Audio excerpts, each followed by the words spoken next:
Delhi Proposals. The conclusion of Lucknow Pact was a milestone in the history of the subcontinent, as it had achieved Hindu-Muslim unity, which always appeared an uphill task. The credit for this stupendous achievement goes to the Quaid-e-Azam, who worked most sincerely for this noble objective. The Congress too came out with open mind and expressed its readiness to accept Muslim demand of separate electorate.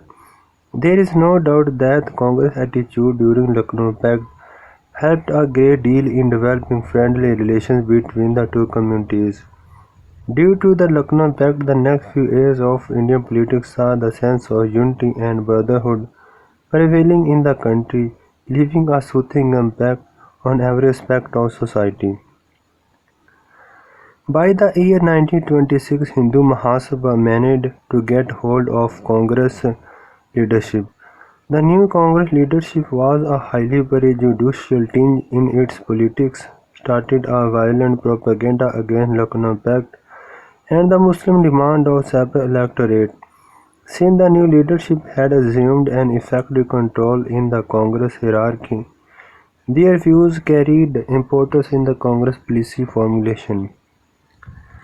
Pandit Nehru, in view of the new development in the Congress politics, requested Quaid-e-Azam in 1927 that if the Muslim League surrenders its demand of separate electorate, the Congress shall accept any other demand presented by Muslim League in its place. The Quaid-e-Azam till then was a great advocate of Hindu-Muslim unity and wanted to keep it intact. He gave a serious thought to Congress after and convened a meeting of Muslim leaders on March 20, 1927 in Delhi. The meeting discussed in detail the offer made by the Congress and finally decided to surrender the demand of separate electorate for the Muslims. The meeting presented a set of proposals in place of separate electorate, which are known as Delhi Proposals, which are as Sindh should be separated from Bombay. Reform shall be introduced in Balochistan and UP, and they should be given status of the province. The Muslims should have one-third seats in central legislature as already granted. The Muslims should be given representation in Bengal and Punjab in accordance to their strength. The Lahore group of Muslim League, headed by Sir Muhammad Shafi, separated itself and expressed its disapproval of the Delhi proposal. The Congress and Hindu leaders in the beginning welcomed the Delhi proposals, but afterwards began opposing them. The extreme Hindu attitude to the liberal approach of Muslims proved the irrefutable fact that the Hindus did not want to give any safeguard to the Muslims. Instead, they eagerly desired to establish their hegemony on every Muslim of India. After the Delhi proposals, British government sent a commission, which is known as Simon Commission. When the Montagu-Chelmsford reforms were introduced in 1990, the government announced that a commission would be sent to India after 10 years to examine the effects of the reforms and to suggest more reforms for India. Accordingly, in 1927, the British government appointed a commission under Sir John Simon to report on the constitutional progress of India for introducing more reforms as had been promised. The most important work of the commission was to evaluate the political condition of India for the introduction of constitutional reforms. Since the commission had no Indian member, the Congress and a section of Muslim League under the leadership of Quaid-e-Azam decided to boycott the commission. The other group of Muslim League headed by Sir Muhammad Shafi was in favor of cooperating with the commission. There were large-scale agitations against the Simon Commission in India. The commission had to face violent reaction by the people wherever it went. The commission was received in the India amidst of hostile demonstration. The people received the commission with the slogan "Simon go back, Simon go back." In spite of non-cooperation from the Indian politics, the Commission began its work and prepared a detailed report for constitutional reforms in India. The report was sent to the government for approval. A scheme of constitutional reforms on the basis of the recommendations of the Simon Commission was prepared by the government. The Congress and the Muslim League both refused to accept the recommendations of the Simon Commission report. After the Simon Commission report, Indian leader Pandit Nehru gave his Nehru report. When the recommendations of the Simon Commission were presented in the Parliament in October 1927 for approval, India was passing through a political turmoil of unprecedented intensity. The Congress and Muslim League had rejected the recommendations of the Simon Commission and stood face to face with regard to future constitutional pattern of India. Lord Birkenhead, the Secretary of State for India, was greatly annoyed with diverse public opinion prevailing in India. He was very much offended on the treatment extended to the Simon Commission. When the Indian political parties rejected the recommendations of the Simon Commission, he declared in the Parliament, "The Indians are so divided, opposed, and fed up of each other that they are unable to produce an unanimously accepted constitution." The statement of Lord Birken had stirred the vanity of Indian political leaders, who accepted the challenge to produce an unanimous proposal on the constitution. An all-parties conference was convened in February 1928 to prepare a draft for the constitutional reforms. The conference appointed a committee to determine the principles for future constitution of India. The committee was presided over by Motilal Nehru, the leader of the Swaraj Party. The other members of the committee were Sir Tej Bahadur Sapru, G. R. Pradhan, Mr. Jakar Joshi, Sir Ali Imam, and Shoaib Qureshi. The representation of the Muslims on the committee was of an insignificant nature. The Muslim members were unrepresentative of their community and had long ago been rejected. The Muslim members attended only one meeting and put their signatures when the report placed before them. The report submitted by the committee is known as Nehru Report, which contained the recommendations as full responsible government on the model of the constitution of self-governing dominions to be introduced in the subcontinent. Separate electorate should be replaced by the joint electorate with the reservation of seats for minorities in proportion to their population. The foreign affairs, defence and army should be placed under the control of Parliament and Viceroy. Sindh should be separated from Bombay to a new province if it were capable of bearing its expenditures. Full provincial status should be given to NWFB and Balochistan.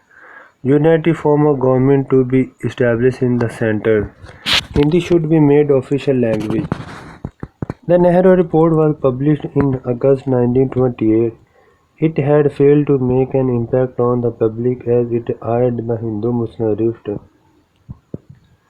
They recommended a full responsible government in the centre in which the majority was to have a sway in political authority. The report clearly reflected the Hindu prejudicial approach and was based on anti-Muslim sentiments. The Muslims had a shocking effect over the recommendations of the report. The members of the central and provincial assemblies were not prepared to agree to the report. There could hardly be a reasonable person who would agree to degrading proposals of the report. The Congress immediately accepted the report and issued a threat to the government to launch a non-cooperation movement against the government if the report was not implemented by December 1929.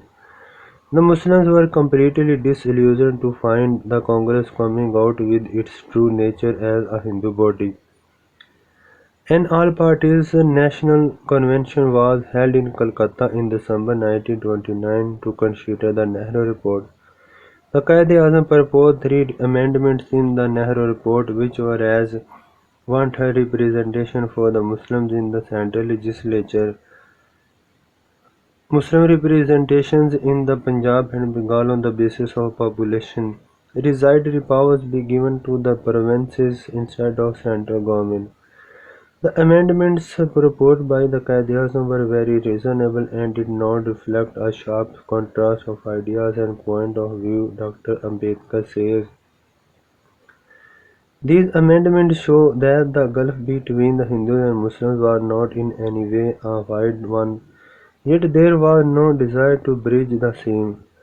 All these amendments proposed by the Quaid when put to vote were rejected by the Hindu majority. The Quaid declared the Nehru Committee has adopted a narrow-minded policy to ruin the political future of the Muslims. I regret to declare that the report is extremely ambiguous and does not deserve to be implemented. An all-party Muslim conference was held in Delhi under the chairmanship of Sir Aga Khan in January 1929. The conference put up the following demand from the Muslim community. Separate electorates should be retained for the Muslims. Federal system should be introduced in the centre with full provincial autonomy. One-third seats should be given to the Muslims in central legislature. The Muslims should be given representation in central and provincial ministries. Muslim majority should be revived in the Muslim majority provinces. After the Nehru report, Quaid gave his 14 points. 14 points of the Quaid decided to give his own formula for the constitutional reforms in reply to the Nehru report. He convened the meeting of the Muslim League in 1929 in Delhi and gave his famous 14 points formula. While delivering his presidential address, the Quaid declared that no constitution shall be accepted by the Muslims of India without 14 points, which are as the form of future constitution should be federal with the residuary powers vested in the provinces. A uniform measure of autonomy shall be granted to all provinces. All legislatures in the country and other elected bodies shall be constituted on the defined principles of adequate and effective representation of minorities in every province without reducing the majority in any province to a minority or even equality. In the central legislature, Muslim representation shall be less than one-third. Representation of communal groups shall continue to be by separate electorates, provided that it shall to open on any community at any time to abandon its separate electorate in favor or of joint electorate. Any territorial distribution that might at any time be necessary shall not in any way affect the Muslim majority in the Punjab, Bengal and Khyber Pakhtunkhwa. Full religious liberty, that is, liberty of beliefs, worship and observance, propaganda, association, education shall be granted to all communities.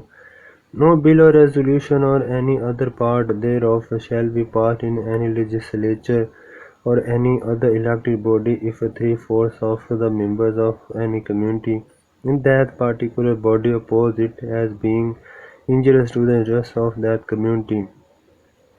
Things should be separated from the Bombay Presidency. Reforms should be introduced in the Khyber Pakhtunkhwa and Balochistan on the same footing as in other provinces. Muslims should be given adequate share along with other Indians in the services of the state. The constitution should embody adequate safeguards for the protection of Muslim culture and for the promotion of Muslim education, language, religion and civilization. No cabinet, either central or provincial, should be found without at least one-third of the Muslim ministers. No change shall be made in the constitution by the central legislature except with the concurrence of the states constituting the Indian Federation. The reasonable and moderate demands contained in the 14 points were rejected by the Hindu leaders, which considerably widened the gulf between the two communities. Meanwhile, the Congress made an abrupt demand that new constitution must be given to India by 31 December 1929. The government turned down this demand, and the Viceroy Lord Irwin in October 1929 made a twofold declaration. The first part related to the constitution. He said, "I am authorized by His Majesty's government to state clearly that in their judgment it is implicit in the Declaration of 1917 that the natural issue of India's constitutional progress as there contemplated is the attainment of dominion status." The second was the announcement of the Round Table Conference, at which the British government would meet the representatives of British India and the princely states for the purpose of seeking the greatest possible measures of government and agreement on the constitutional proposals. With the rejection of 14 points by the Congress and other Hindu leaders, the Nehru Report was also doomed.